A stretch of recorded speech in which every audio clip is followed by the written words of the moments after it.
That tragedy that unfolded on live television. 2 young journalists gunned down. We have a live look right now at the memorial where people are paying respects to Alison Parker and Adam Ward. Of course, they were gunned down by a former colleague, an angry former colleague.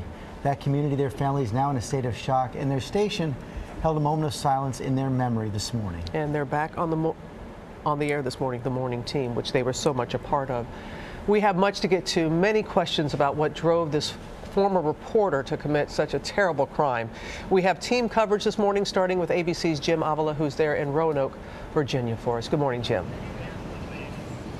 Good morning, Robin. The Roanoke morning team is back on the air today, grieving with their regular audience of nearly 40,000 who witnessed the unthinkable, honoring their 2 colleagues killed in the act of journalism this morning with that moment of silence.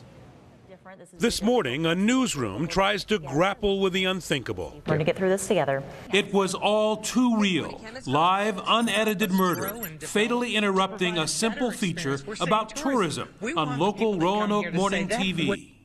There is no warning, just bullets, followed by screams. And after the victim's fall, the shooter's image briefly captured by the wounded photographer's lens. The stunned anchor cannot imagine what has just happened. We will, of course, let you know as soon as we find out what those sounds were from. And I heard this pow, pow, pow, pow, pow. And it did not register that it was gunshots. Viewers in shock, too, getting real-time updates. Our WDBJ7 morning crew was live this morning at Smith Mountain Lake when shots were fired. The reporter, 24-year-old Alison Parker, and her cameraman, 27-year-old Adam Ward, did not survive the attack. Alison and Adam died this morning shortly after 6:45 when the shots rang out. The woman they were interviewing, Vicki Gardner, shot in the back, seriously wounded and still hospitalized this morning. The shooter immediately on the run, police chasing leads. When the station reviews the tape, that freeze frame, and quickly identifies the suspect as a former on-air reporter, Bryce Williams, whose real name is Vester Flanagan, fired 2 years before. We all were like, that looks a lot like him. But as police are searching, another clue from the shooter himself on social media, tweeting, "I filmed the shooting, see Facebook," posting 2 terrifying videos, recording himself as he was firing those deadly shots.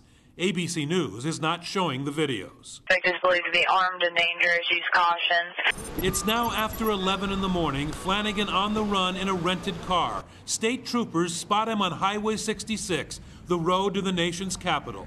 But when they try to pull him over, he refuses and careens into the median.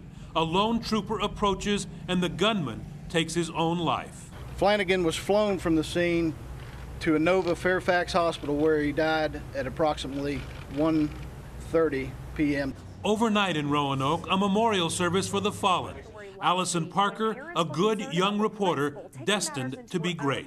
For the last couple of hours following how this investigation is going. The 24-year-old had just moved in with her anchorman boyfriend. Her father speaking out on Megyn Kelly last night. We've got to do something about crazy people getting guns. And Adam Ward, the photographer who lived and breathed Virginia Tech sports, steady and enthusiastic about coming into work even on the early shift.